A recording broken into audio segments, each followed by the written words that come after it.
Dans Jérémie 33, 6 à 8, nous lisons qu'à cause de la rébellion et du péché, le peuple d'Israël resta captif à Babylone pendant 70 ans. Bien qu'ils eussent dû être punis, néanmoins à cause de son amour pour eux, Dieu leur promit de les tirer de leur captivité au bout de 70 ans. Il dit, je pardonnerai vos péchés, vos transgressions et vos iniquités. Et il dit aussi, je vous donnerai la santé, le remède. Le Seigneur Jésus-Christ est venu dans le monde pour pardonner nos péchés, nos transgressions et nos iniquités, pour nous donner une santé spirituelle. Parce que notre malheur et nos misères sont dus à nos péchés.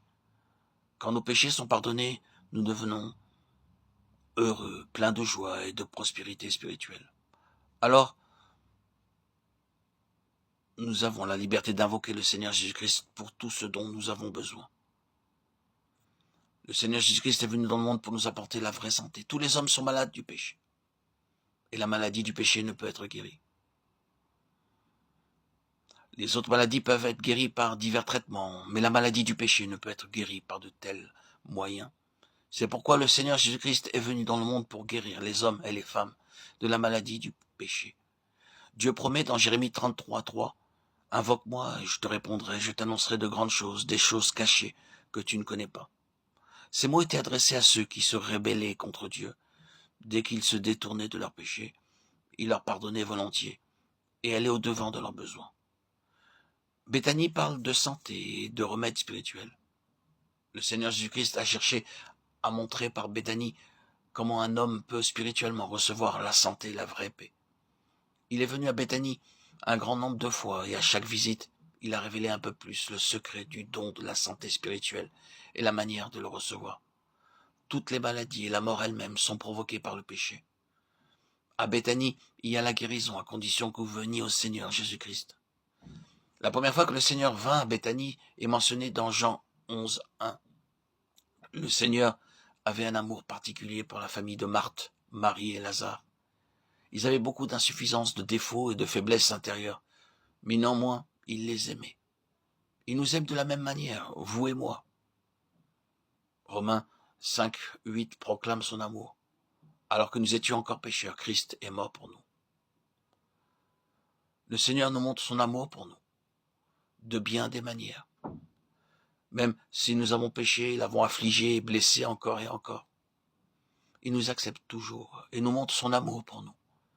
Mais si nous ne sommes pas pleinement préparés à recevoir cet amour, nous ne pouvons pas posséder la vie, la joie et la santé qu'il nous offre. La prospérité terrestre n'est pas le signe de l'amour divin. Cette très mauvaise conception existe dans beaucoup de cœurs. La vraie bénédiction est toujours relative à la vie éternelle. Et quoi que nous possédions à travers cette vie, c'est la vraie bénédiction. Ainsi, nous recevrons la joie, la santé, la bénédiction de Dieu. Si notre cœur est perceptif, disponible, ouvert et accueillant à l'amour de Dieu, à l'amour de notre prochain, à l'amour de la parole, à notre assiduité, à ouvrir nos cœurs à nos frères et sœurs, à ceux qui en ont besoin. Ainsi, toutes les bénédictions nous seront accordées. Le Seigneur Jésus-Christ est venu dans ce monde pour nous guérir de la maladie du péché.